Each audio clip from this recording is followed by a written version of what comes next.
So how did you end up on Czech Republic, among all the EU countries? How did that happen? I think if you ever visit Prague, you'll realize immediately that you want to study there.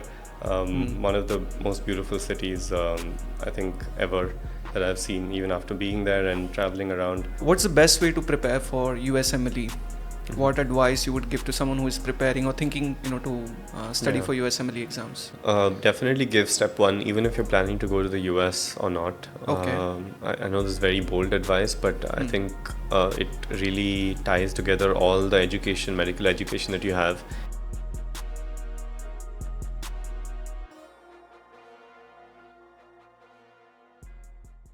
Hi Malhar, good morning. Welcome to the Future Doctor podcast show. Hey Tejas, thanks for having me. Good morning. Hope you're doing well.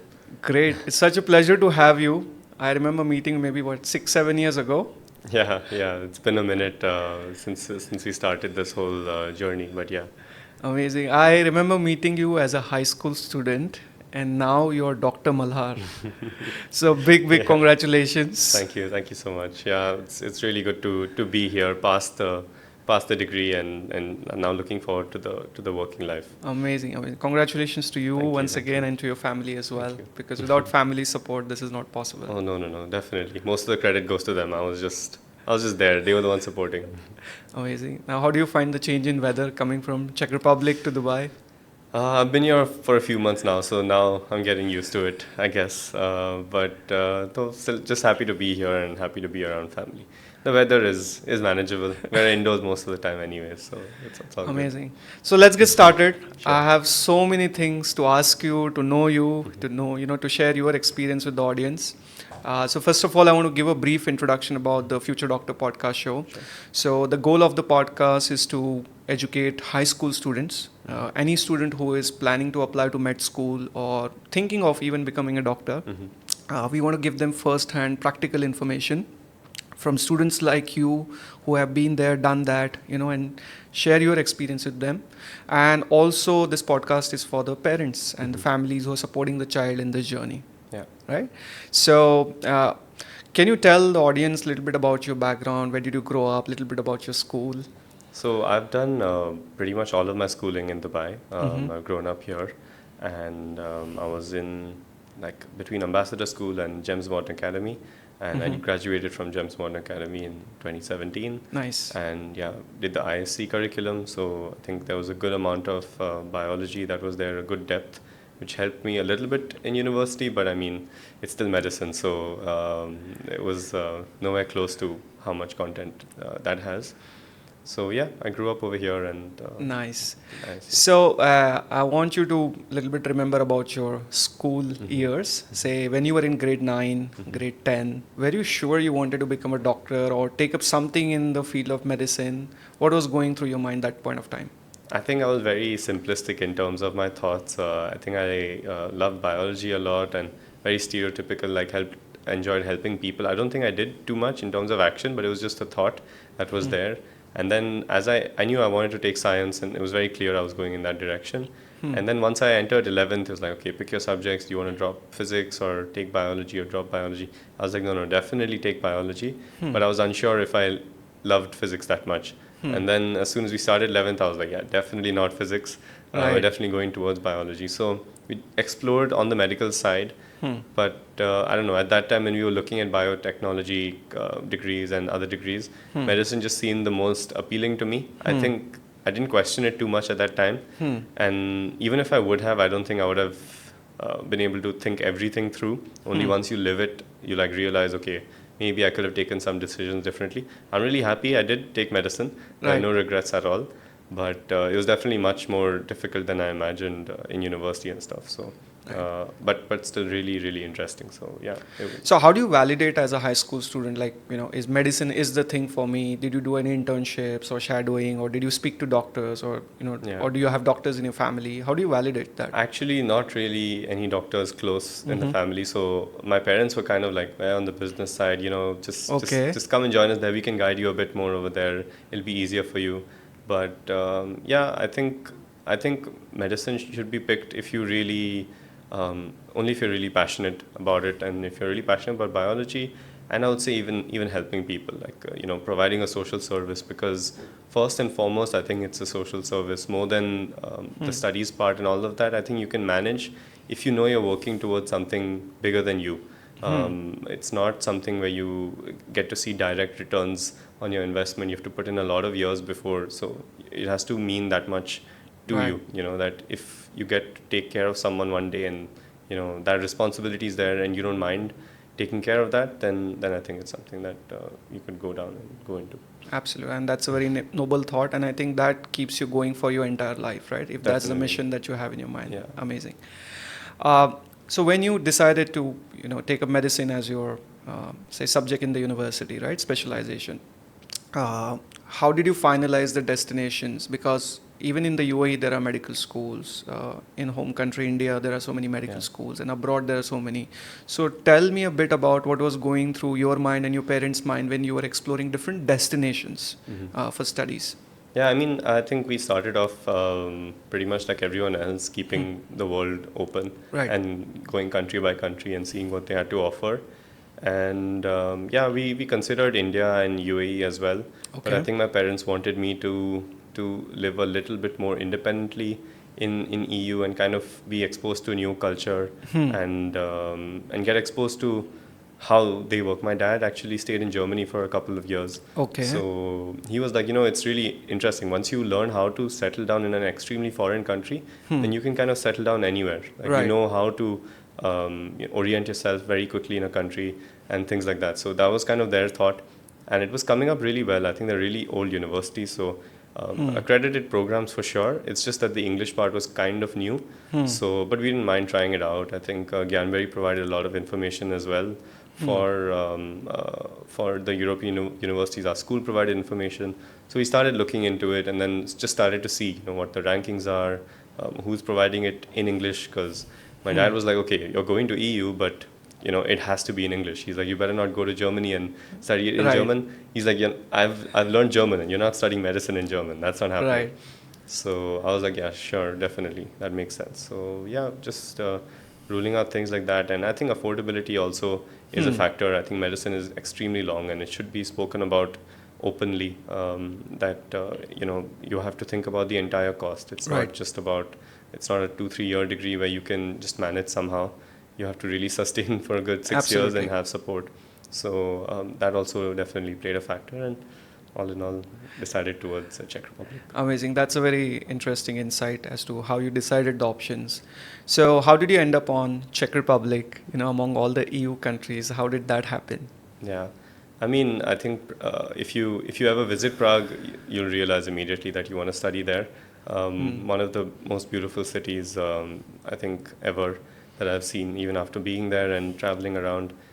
It's really lovely. So I would say that's one of the factors. It's a good setting to tell people that you're studying in Czech Republic. And apart from that, I mean, very old university. It's around 200 years old, Charles University. So they know what they're doing. You get a good degree out of it in the end. Right. And I think the world rankings were good as well. So after that, we just kind of went for it. I don't think we questioned things too much at that time. So Right. it's like good enough. And what all entrance exams you prepared for? I'm sure you prepared for Czech Republic, but did you prepare Yeah. for any other med school entrance exams? Actually not. I was a very high-risk sort of guy, I think, back then. So I just gave the SATs. SAT, okay. They were accepting SAT scores, SAT subject tests at that time. So I think from around the middle of 11th grade or end of 11th grade, I started preparing for them because I knew I was heading towards EU. So I started preparing for that and then just submitted those and I think just applied to the first and second faculty in Prague because Okay. when we were applying itself, we were very sure of where we wanted to go. Okay. And yeah, that's it. So you took a high risk approach, you were sure which universities Yeah. and you just gave those examinations. Yeah, and once I got my SAT scores, it was quite clear that it was past the cutoff, and we were constantly in touch with the advisors over there. So then after that, we were just like, okay, sure. I'm sure there was a less aggressive way of approaching things. Maybe I Right. should have got some backups, but it Right. worked out fine. So Yes, that was my next question. So what tips would you give to someone who is in high school right now or even to the parents, how they should go about shortlisting a destination Yeah. and a university? What are the 3-4 main things that they should look out for? I think definitely try speaking to some seniors who are there, so you get some valid opinions on the spot, and you get to know from different perspectives, what the reality of the situation is, because everyone's become really good at marketing nowadays. Right. So definitely, universities will only show their positives, and it's okay to have negatives. I'm not saying it's a bad thing, but it should kind of work for you. Like it shouldn't be something that's a big no for you, for example, or for some people, say if a city is not too safe, they don't mind it as long as the quality of education is really good, for example. But Right. for other people, it's like no, safety first.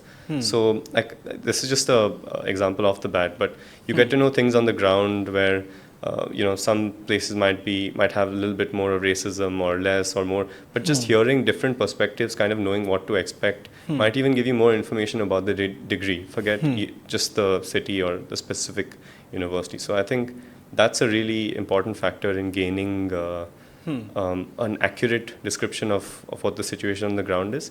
But apart from that, looking into the day-to-day, like what the degree offers, what the intricacies are in terms of to the affiliations with hospitals outside of Europe, because very few universities have that in Europe right now. So the ones that do kind of have an advantage. Sometimes they market it openly. Sometimes you have to dig a bit further. Right. And I think mainly just trying to understand what the situation there is on the ground, because a lot of information is available on websites, Right. on the university websites. But then gaining a bit more through Reddit, I would say Reddit is really helpful nowadays Yes. to get a more real, just picture of what's going on. Things So, like if I'm talking to a senior student of a university, suppose I'm thinking of applying to a university A, right? And I speak to a senior student. What questions I should ask to that senior student? I would say, okay, so what is the day-to-day life like? What's the day-to-day schedule like? How much do you have to travel? How's the public transport? I would say it's a really important question, because as students to have that sort of independence, the good thing about European cities are that they're very integrated in terms of like university and city. It's not Right. like they're two separate entities. I think in UK and US they have like university towns. So apart from the university, there isn't much else happening. Right. So then usually public transport isn't so developed in those towns, because it's just a campus and stuff like that. Here, a lot of us have to typically travel across the city for classes and stuff, things like that. So public transport is usually really good. But just knowing what the day-to-day is like and how much time you have, what their study background was, and how they fit into the first years, because settling into uni in the first year, learning how to study, what study techniques they used, how they remain positive, things like that, I think make a really big difference. Just seeing from different people how they tackle this course, you learn what you Right. can kind of align with, and then you hold that and just you enter. So I would say approaching questions with that sort of point of Right. view. Talk about your first year. So when you got into the university, like you feel it's like you have accomplished something, right? You got the admission and you're celebrating, but then it's Oh, just the man. start of the journey. Yeah. So talk a bit about your first year of a med school, going into a new country, new campus without your parents. How was the first Yeah. year experience? Yeah, I mean, I think I reached as a really focused student, because right before I landed there, I think a week or so before, I was in touch with the senior, and he said a bunch of exams didn't go well, and it was really difficult. So we already reached like super stressed out and like ready to kind of start studying from the plane or what, I don't know. So that's kind of how I reached. So I was like just listening to everything the seniors had to say, and just trying to familiarize and settle in as soon as I can, so that I was there to study. It was very clear that the first year, no matter what happens, that was the first priority.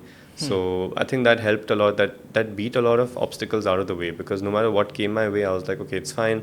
Put it on the side. It's not academic, so I've got to refocus. So it was difficult. I think we had a test in the first 3 or 4 weeks, and then Oh, wow. after that, every 2 weeks or every week we would have a test, and the syllabus just kept on kind of increasing per test, and we were just like, but it's just one me and the work is increasing. How are we supposed to manage this? And it was really cool. Like, we didn't get the time to reflect on these things, but I think at the end of first year, we could see how much we all grew and how much we managed in the amount of time. I think it was a lot of work. in first year. A lot of week in, week out, you had to kind of make sure you were healthy, you were studying right. Even if you failed tests, you had to pick yourself back up, speak to seniors or just see what you were doing wrong, speak to professors and kind of get going again. So it was a very like inspiring year for me personally. I think I have a lot of my self-confidence based on first year. Even in the future years when I struggled, it was like, okay, you got through first year, so you have it in you, Right. which was a very big question mark, I think, Right. until you do it, Right. because school was not nearly as challenging as med school was, just because apart from the academics, you were also managing so many other things. Absolutely. So getting through that first year was a really big achievement, like a personal milestone. And yeah, I mean, Tell me 2 or 3 pitfalls or challenges that a high school student should anticipate and prepare for in advance. Yeah. Anything that you would tell them now that you would have done differently when you entered the first year of a med school? I would say I would have taken breaks a little bit better. I think I went into overdrive in terms of studying, and I definitely burnt out at the end of first year. So I don't think I would have done it any other way. Maybe I could have improved a little bit with the breaks, but Right. it was still very demanding. So it's a very fine line to how many more breaks I could have taken. So Okay. I think that's one point. But in general, I think it's really important to keep a good balance. For me, the 2 priorities were studies and food. Right. So I cooked a lot. I made sure I was eating well. I don't think I exercised at all, but at least I was making sure I ate properly and it was clean, like healthy food. So that kept me going. That kept me healthy for a lot of first year. That's why I was able to manage. So I would say try and keep these 2 as your first main priorities, and yeah, just speak to your family often. Don't kind of, just because it gets really busy, don't put yourself into Right. a hole and block yourself out from everyone. It can get extremely lonely really fast. You're away from family, so grab every opportunity you can to go see them. Even if it's for 5-6 days, it's worth it. Don't think too much about Right. the amount of effort that goes into that. Just kind of go for it, see their faces, and it makes a lot of difference to keep you motivated. Yeah, these are amazing suggestions because obviously you think of studying, but you also Yeah. need a break and you need to just get control of your own life, right? Yeah, So and I totally agree. and these things kind of hit you sideways when you least expect. Like you will be maybe studying super hard for a test, and suddenly you'll get like this wave of homesickness, and you're just like, man, I want to leave everything and go back home. Right. Well, you can't do that, but at least you have something to look forward to. Right, If right. it's always a question mark on when am I going home next, then it's like it's a bit harder to stay motivated. So this Right. way, you're like, okay, whatever happens, I'll go home, I'll relax a bit, Right. and then come back and try again. How is the student social life in Czech Republic? I mean, it's great. I think I'm not as much as a typical university, like a club sort of person. So I think it took some time to realize that I wouldn't go out too often for those sort of nights.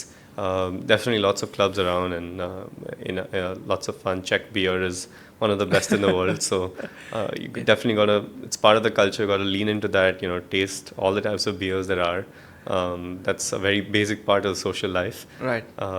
So that's very easily available.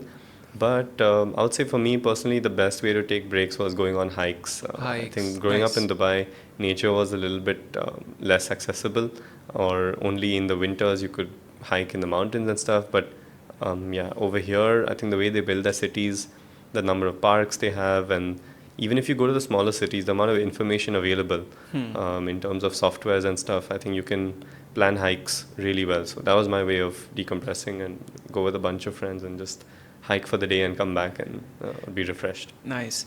Czech Republic is a part of European Union, right? So you get a kind of visa-free access to other countries. So did you travel during these 6 years to other countries? Yeah, I think that's one thing I would change. Should have done way more traveling, just to experience the different cultures that there are. It's really amazing, just from border to border, how different the cultures are. So I visited parts of Germany, visited Italy. I think that was the best trip for sure. I mean, pizza and pasta daily, like you can't complain. Right. So And you did not require any visa, right, to go yeah, around? Schengen visa. So just walk in and no issues, no security check, nothing. Just domestic Nice. flights. Nice. Yeah. Now coming back to the academics, tell me the most toughest subject in the 6 years either in the theoretical years or during the clinical years? Which was the most toughest for you? I'm sure it differs person to person. Yeah, I think it was definitely first year Anatomy. anatomy histology, because it was just relentless. It was like 17 tests in first year, every week or every alternate week, and we had to pass every single test to even sit for the final exam. We could not even reach the final exam without passing Wow. every test. So I think the amount of consistency you needed for that subject was quite a bit. But I think even microbiology, pathology that came in third year were very vast and required a different way of learning and understanding. So they demanded different things. All really interesting. I loved studying them on their own. But So how do you pass these difficult subjects? Anatomy is something I've been hearing Yeah. from all med school Yeah. students, like one of the toughest subjects, and that too it comes in the first year, right? So Yeah. making it even more challenging. So how did you overcome this one? Yeah, so I mean, I think now we're in a day and age of like a lot of technology, so that helps a lot. Anatomy now, so the goal of anatomy is to kind of have a 3D map of the human body in your head. So that's what you're working towards. So you have to have the anatomy atlas next to you. Keep looking at pictures, so you get like a 3D image, and you keep building that, so you can immediately scroll and see which part of the body you need to focus on. So that's kind of how to tackle anatomy, to keep a goal of just keeping a big 3D image in your head. Okay. And can you break down the 6 years curriculum for me in Czech Republic in general, not only just Yeah. about Charles University, but how these 6 years are divided into? Yeah. Yeah, so the 6 years they say it's like 3 years preclinical and 3 years clinical. I would say like the fourth year is also a little bit theoretical, in the sense that you're spending not so much time doing practicals. They are more clinical subjects like radiology and stuff. By preclinical, they mean all the base of knowledge that you need to attempt to study the clinical subjects. Right. So the first 3 years are really important to build a really good foundation.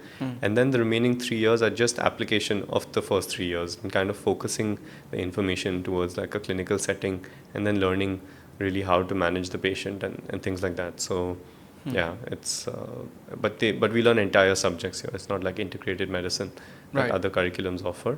This is learning entire subjects. But yeah. Okay. Can you talk about the clinical rotations in the Czech Republic? Which all hospitals you went to? Which all departments you rotated at? Yeah, so we rotate through all departments that you can possibly imagine, and especially in pediatrics, we've rotated through like specialists that you probably not met before, or probably that you will not meet, because our hospital, Motol Hospital, was really big on pediatrics. So we've met like pediatric neurologists, and we've seen extremely rare cases. So that's just like one example, but we've done our rounds. Like sixth year was about internal medicine, obstetrics and gynecology, surgery, and pediatrics. And for example, whenever we would do surgery, we would have the pediatric side of surgery as well. We saw some pediatric heart surgeries, for example. So it covers quite a bit of departments. Fifth year, we had neurology, we had psychiatry, we had infectious diseases. So Czech Republic has an amazing medical system, no doubt. So they really make sure you go through every single department. We've traveled 45-50 minutes to go to different hospitals. Like the infectious diseases center of Czech Republic was somewhere else. So we had a 1 month course over there. We had some subjects in the first faculty of medicine. Oh, so nice. whoever specializes in whatever, we're kind of there. There's a heart institute in Czech Republic, so we had a couple of classes over there. So we really. So you basically went to other hospitals also in the Czech Republic. Definitely. We move around the city, and they have agreements with everyone in the city to kind of try out whoever specializes in their field. We go and check them And out. can the students go to other European countries for doing clinical rotations? I mean, definitely they can, but it will be more difficult, I would say, to do it during uni hours. Like if you want to replace the subject, like if you're doing cardiology in Prague for 2 weeks, instead of doing that, if you want to do it in another country as an exchange program, that's a bit more difficult. But I mean, in the summers, the world is your oyster. Just apply away, and wherever you want, you can get internships. Okay. Can you talk about the examination system, the academic exams, yearly Yeah. exams that you have, the unit tests, weekly tests that you talked Yeah. about?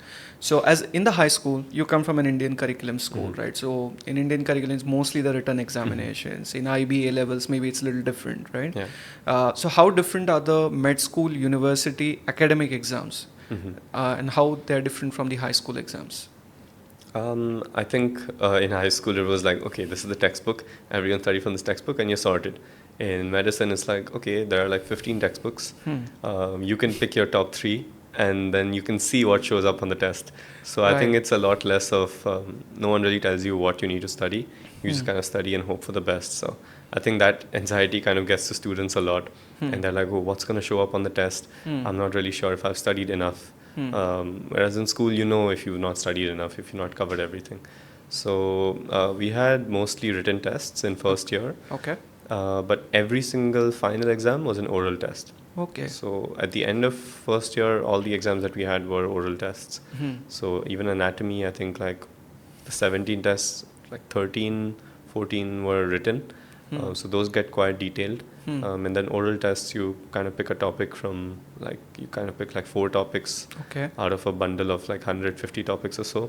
Wow. And then you prepare for a bit, and then you have to present the topic. So learning how to talk, learning how to not show you're too nervous, those sort of things play a big role, because the examiners can catch you really really quickly if you know things or not. Mhm. So learning how to present topics, things like that, and yeah. Can you give an example of any one oral exam? What was the question and how did you answer? What are the professors looking for? For Mhm. example, if you don't know the answer, how do you Yeah. tackle it? If you don't know the answer, well, good luck. It's a very stressful situation, because in the moment you can't really make up a lot of stuff. So Hmm. educated guesses was the way.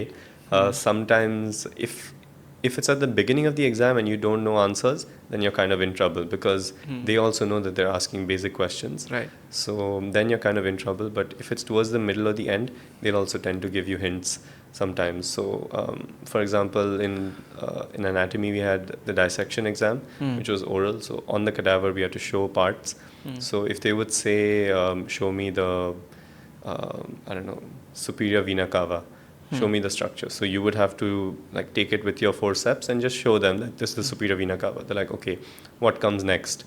Hmm. Superior vena cava drains into the heart, into the right atrium. So then you would say it goes over there. And they're like, okay, what comes next? So you're kind of just tracing the course of the blood vessel and telling them what Hmm. goes next, like that. So that's kind of how it goes in the dissection exam. Whereas in other exams, it was more of just describing further, what the structure was about. Or then you will basically give usually a 1 minute or a 30-second intro, and then they'll start asking you questions on specifics. Right. Amazing. Uh, Imagine you are preparing for all these examinations and you think you are not prepared yet, or maybe in the classroom you did not understand something the professor taught. So, whom do you go for help? Of course, you can self study, but then you have some doubts. So, what do you do? So the professors typically have consultation hours, which I Okay. think students do not take as much advantage as they should. Hmm. You have to email them and you have to take the effort. No one is going to ask you, do you need consultation hours and things like that. Hmm. They are available. They say that at the beginning of the semester. Then it's kind of up to you if you reach out to them. So they are available, and I think the senior mentors are also available in the university.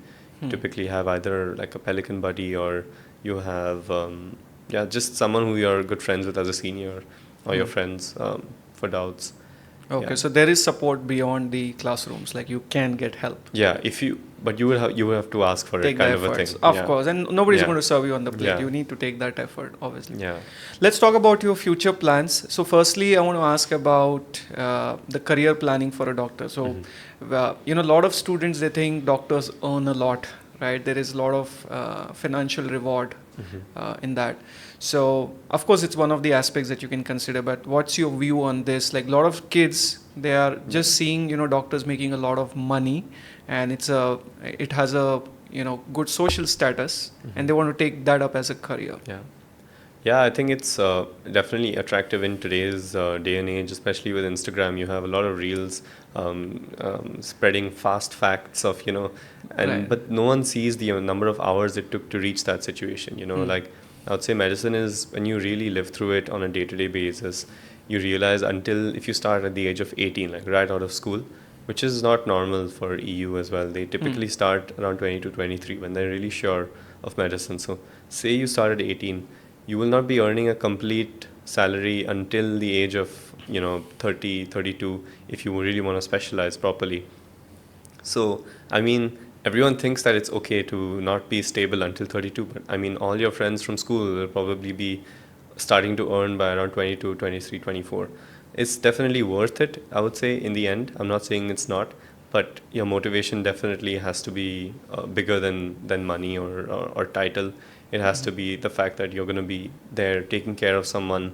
And if someone says, their life is in danger and your name comes up, you have to be okay with the responsibility and kind of put in the as much work as required. It's not a small deal over here. So I think people have to think about that a little bit more and have the passion for studying and learning, and I think that's the biggest thing, and then helping people. So. Yeah, that's an amazing advice. Talking about your career plans, now what do you plan to do? Now you are officially Dr. Malhar. So now what's your plans after this? So turns out this is just the start of the journey. The 6 years is your theoretical base. And so now we have to do our medical training or medical residency. So I'm working towards that. Okay. The degree is valid everywhere. So, but that means that I am allowed to give the exams that the country has. So you have to still give exams. I've stopped counting how many exams to give. You just, if you have to give it, you study and you give it. But I'm working towards the US. They have a bunch of exams you need to clear. So I've done those, and I will apply later this year. Okay. And hope to match in a position next year. So it's a long application cycle for the US, whereas UK is more of rolling intake, where once you get the GMC registration, then you can just keep applying for job vacancies and see how it goes. Okay, can you talk a bit about these licensing exams? Say one for the US, what are the steps? For the UK, what are the steps? And if I want to continue to work in the EU, within the Czech Republic, or maybe I want to go to Germany, can you give a little bit of guidance on that? Sure. So in the US, they have the USMLE exams, USMLE Step 1 and Step 2, CK. Step 1 is around 8 hours long, and Step 2 is 9 hours long. I don't know who kept saying yes to this. Thankfully, Step 3 is not 10 hours long. But these are the exams that you need to give. Even the American medical students have to give these exams. Right. So they cover your basic sciences like up to the first 3 years for Step 1, and Step 2 is kind of the other half, like I'd say 5th and 6th year, if we're talking about syllabus. And you need to give these and I think an English test and a bunch of other internships and stuff, and then your application is ready for the US. And they have a complicated match process, and you have to give interviews. And then from September to like Jan, you're giving interviews, and then in March, you get to know if you have matched. And then in June, you start working. So it's kind of like a 10-month cycle. You can't start in the middle or anything. You have to start in September, finish in June.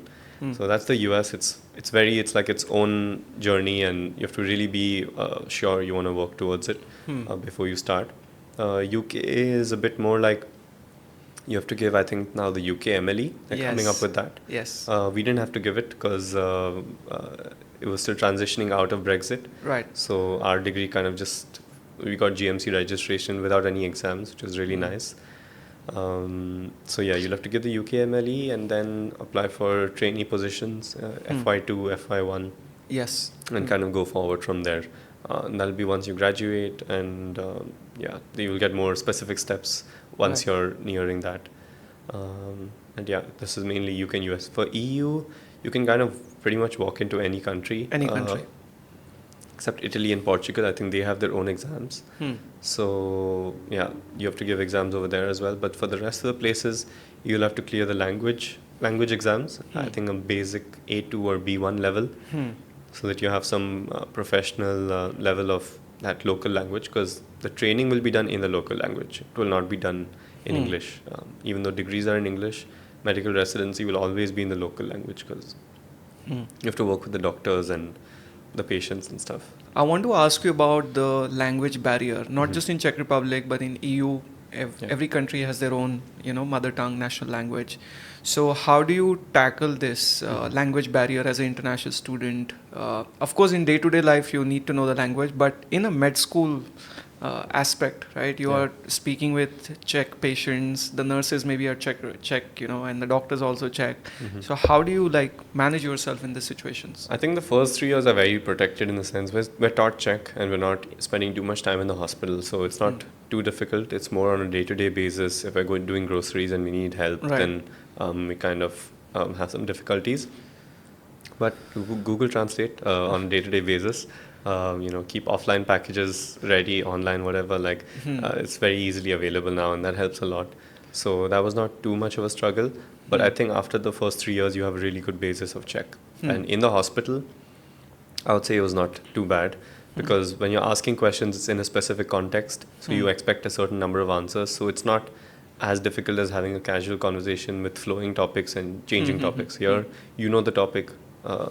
Patients can ramble on sometimes and change topics, but apart from that, it's very specific questions. So I would say it's not too difficult, but you have to take some effort on your own as well. I made friends with a Czech, and we would meet up once in a week, once in 2 weeks, just to practice. He would practice his English, I'd practice my Czech, and that helped a lot. I worked in a cafe for a couple of months, so there my Czech language proficiency increased a lot. Within 3-4 months, I was on a much better level than my peers around me, because I was just speaking in Czech continuously in the cafe. All my co-workers were, so that helped to, in pressure situations, the amount of Czech you learn. So I think experiences like this help a lot if you take some effort on your own.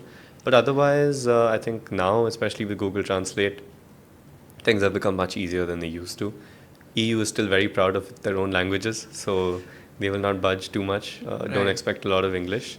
But yeah, I think it's manageable now with technology. It's so amazing to see you have just taken every challenge as an opportunity, be it the medical studies or the language barrier, right? It's so heartening to see, that you've just overcome everything, right? And have not given up. So very proud of you having done that. Going back to the licensing examinations, what's the best way to prepare for USMLE? What advice you would give to someone who is preparing or thinking, to study for USMLE exams? I think definitely give step one, even if you're planning to go to the US or not. Okay. I know this is very bold advice, but I think it really ties together all the education, medical education that you have. And it's a really good exam. Difficult and all that, sure, but it really helps to make your degree useful and valuable, I would say. I think the confidence you get after that is really, really cool. But I would give it a year, I would say, once you start thinking about it. And because then you would start accustoming yourself with everything that's relevant. There's a lot of noise regarding step one. It'll be difficult, or people have different opinions. And then, I would say 5 to 6 months to study for it. And there are plenty of online resources available. So I think that'll be... Just a last question. What would be the 3 things you would tell a high school student who is watching this podcast? How can he or she set up for success in a med school? So one, the passion and the drive needs to be there. Your love for biology and helping people. I think that was primarily what worked for me. The second, it's a long journey, so learn how to take breaks. Keep your family close, meet them often. Take whatever chances you have. Learn what breaks mean to you. What's your relaxed state? What gets you there? So that you can bank on that. And thirdly, have a passion outside of medicine. Medicine is very consuming. You can give it your whole life, and there'll still be lots more to explore. So I enjoyed singing a lot. So in the last 2 years, we founded a university band and had some fun with them, and did a couple of performances. So that was a lot of fun. So keep something outside of medicine that it can stimulate you properly as well. It was a lot of work that was put into the band as well, but it was very rewarding and so much fun. So it was a nice break from medicine. Amazing. Thank you so much, Dr. Malhar, and now musician Malhar. Thanks for all thanks for having me. For sharing your experience with the students and with all of us. Thank you. Cheers. All the best.